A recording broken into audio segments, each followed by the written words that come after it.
Sometimes it can be necessary to move this extension table that we have on the slide. So what you do is you've got these two handles here and you just loosen them off.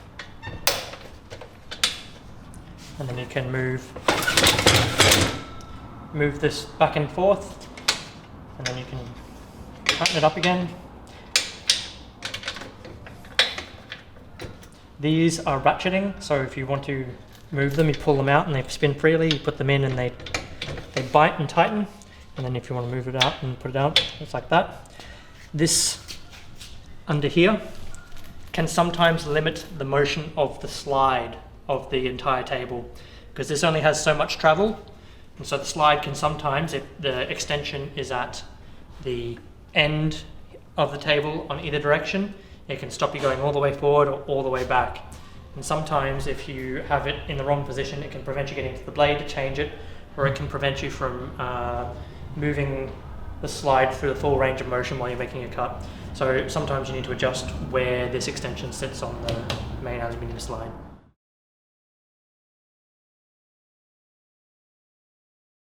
Let's talk about the clamp that you'll find on our sliding table fence for a moment. So if we look at this clamp here, what a lot of newbies do with this is they'll set their material up, they'll bring the material down with the clamp and lock it off, and then they'll stand back and they'll have their hands well back away from the material, and they're not even holding onto it themselves because they're believing that the clamp is doing the job for them. It's not for that. The clamp is not for holding down your material so that you don't have to. You still have to manually, hold it down yourself. What the clamp is for is when you're cutting very large pieces of material, like a full sheet of plywood, it's quite difficult sometimes to keep the front edge down. So the clamp is just an extra hand there so that when you're too far away to hold it yourself, this clamp comes in handy for holding down that leading edge so that when you make the cut, it comes through correctly.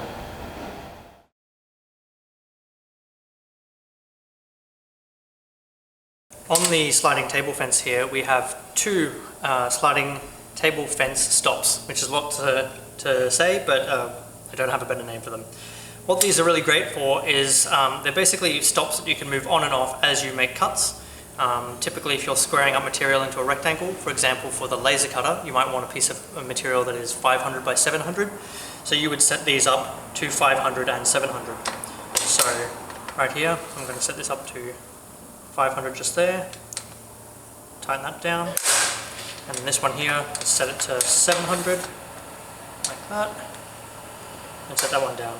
So what I can do now is I can put my piece of material in, I can make my 700 cut on this side of the blade, and then swap over, do my 500 cut on this side of the blade, and they're useful just for that.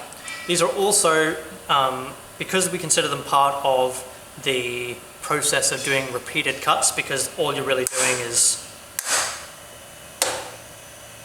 flipping them on and off. They're the only action that we're happy for you to do while the saw is running, apart from just moving your material back for another cut. So go for it.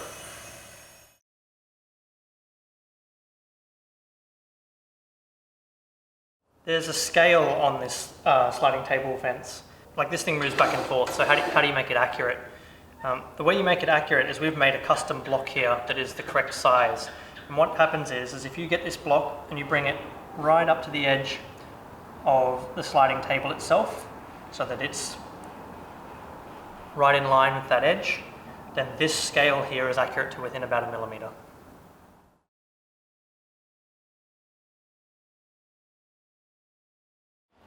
So how do you know that when you're setting this fence up that it's actually square and you're going to get a reasonable cut? The answer is that you don't. If you really care about how square something's going to be, you need to basically set it up with a 5-cut method, which is outside the scope of this course, and just tune the saw in. But for most reasonable levels of accuracy, what we have here is a stop that you can rotate in and out of place. And if you bring it back onto that stop, this is 90 degrees to the blade. If you need to do something else or something weird, you can flip it out of the way and set up whatever other thing that you need to do.